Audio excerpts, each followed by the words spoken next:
So indirect object pronouns are what we're starting to look at. The indirect object pronouns are me, te, lo, le, nos, os, and les. Once again, they're me, te, le, nos, os, and les. Yo le doy el dinero a Ramón. In Spanish, they use a term they call them complements, not so much pronouns. Usually, the idea of a pronoun is that you're replacing something. Well, in Spanish, and this happens more often with indirect objects, it's a complement. In other words, we'll still have the indirect object stated while having the indirect object in the sentence. It doesn't make any sense in English. It's redundant, but in Spanish, it's part of the language. And if I were to play you a telenovela right now with people speaking 150 miles an hour Spanish, you're going to hear le, le, le, le, le, le, le all over the place. Le this, le that, me, te, le, de, because we're always using these pronouns because a lot of the things we say are he liked this, they liked this, he said this, he gave her this, he gave me this, he wrote him this, right? He brought me this, I helped him with this. All these things are indirect objects. Indirect objects receive direct objects.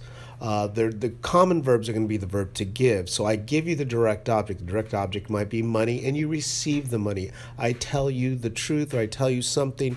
What I say and what I tell is the direct object. The recipient of what it's told is the indirect object. I write you a letter. The direct object is what's written, and the recipient of what's written is the indirect object. And in Spanish, native speakers always have that complement present, what we call a pronoun, and in Spanish we call them complementos. So you look at this example where it says, yo le doy el dinero a Ramón. Now, you can get fine without saying the le part. Yo doy el dinero a Ramón. It's clear, it communicates, it's fine. But the le is what gives it authenticity. It makes it sound like real Spanish. Now, our end game, our goal is to eventually use these with the commands, understand how they operate. Eventually, we're going to put direct objects, pronouns, and indirect object pronouns in the same sentences. So let's look at some more examples. Jose me dijo la verdad. So I am the recipient of the truth, the direct object. The direct object pronoun would be la, but we're not concerned with those right now. We're focusing on learning to understand what an indirect object is. Now, I could say Jose me dijo la verdad a mí, but we just don't need it. This is where we just use the indirect object pronoun to say that I receive. Jose me told the truth. Notice the syntax is different from English. Where we put the indirect object, it's before the conjugated verb.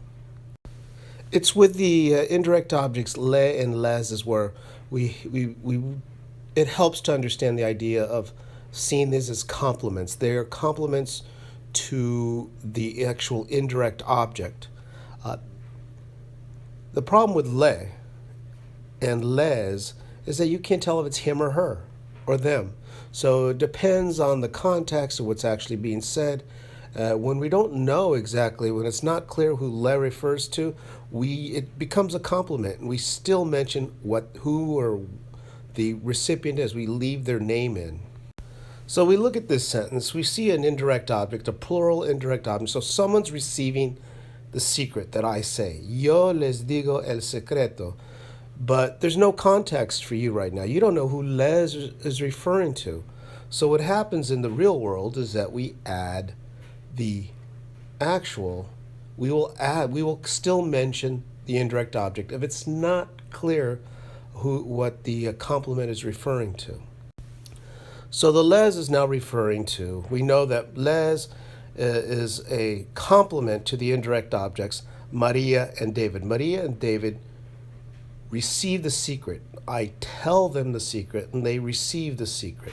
So in the real world, when we're speaking, if we already know that the les refers to Maria y David, we probably won't see Maria y David. But when it's not clear for some odd reason, yo les digo el secreto a Maria y David. Or we might even just say, yo les digo el secreto a ellos. That is what you see a lot, and we keep working on in Spanish classes to try to get you a conceptual understanding of how the pronouns work. It's a integral part of communication in Spanish. It's one of the many things that make it a complex language to speak well. When we want to get to that level of fluency, where someone eventually says you have near native fluency as a non-native speaker, that's an impressive goal, and a lot of us are just in the position to get there.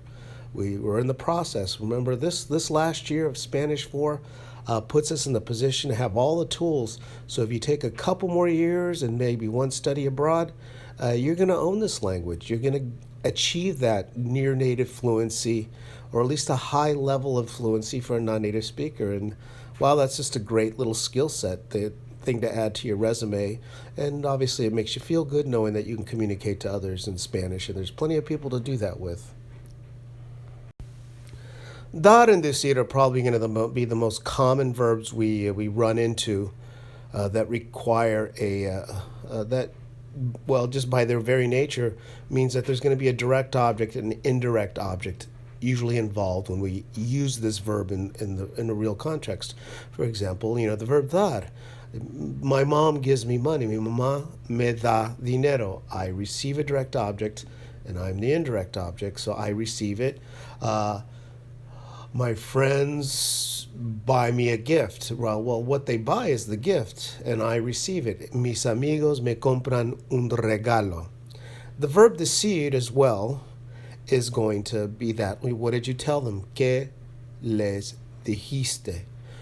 What did you tell them? We don't know who the les is. ¿Qué les dijiste a Ramón y a Carlos? ¿Qué les dijiste a ellos? Look, in the real world, you could say, ¿Qué dijiste a Ramón y a Carlos? That's fine, but it's that complement. It's that les, that sound of les, that gives it authenticity. It sounds near native, and it's something, not so much that you use it, is that you're not thrown off by it when you read something that has les in it, or when you're listening and just trying to follow what people are saying, and you're trying to make sense of it in context without knowing every single word and vocabulary, not knowing every vocabulary word in a given context, but at least you're not being thrown off by all that les sound. Le, les, le, les, le, les, le, le, le. You hear it all the time, and the main thing is that we remember is when you hear le, les, somebody's receiving something. It's more likely going to be involving a verb, where someone is giving or receiving, or even we'll say like the verb traer, right? Look at the verb traer to bring. So you bring me a taco. So you bring me a taco. Well, the direct object is what you bring, and what you bring is el taco. Tú me traes un taco. I bring him a taco. Yo le traigo un taco. Now, who's that le? Well, we know I said him, but let's make it clear. Let's say, yo le traigo el taco a Diego. And the comp now le is not so much a pronoun. It's not standing or replacing the indirect object. It is a complement to the indirect object. That is why in Spanish they use the term complementos instead of pronombres. You'll hear both, but it's more accurate grammatically to see them as something that are complementary. It's an old thing that's stuck around the language, and it just doesn't make complete sense in English. It just doesn't make sense in English. It's very redundant. It's like if you're saying, I give him the money to Arnold. It just doesn't make sense. It sounds awkward. In Spanish, it's what makes it sound authentic. Yo le dije la verdad. ¿Qué le dijiste a él? Que te doy esto para que tengas un buen día. No, we have all these pronouns, and we have to start sorting them out so when we hear them in context, we are not confused about what is being communicated. All right, I'm working on trying to keep this under 10 minutes. I know it's a lot of me rambling, but I don't prepare this. I'm just speaking off the top of my head. So, look at here. Basically, the idea is we're going to put something in here. We're going to put the indirect object, or el complemento indirecto. So we have to determine Maria buys, compra un regalo a sus padres. So who's receiving the gift? Her parents. So what is the indirect object? What is the complemento that should go in that blank? It should be, right? Say it, think of it. What are our choices? Me, te, le, nos, os, and les. It's plural. It's third person, so yes, you got it right. It's les. Now it's correct. Well, now you're going to get to practice doing this kind of stuff, and eventually we're going to build towards, making commands. Dale el dinero. No. Dile la verdad. Dígame lo que pasó. And so on and so on.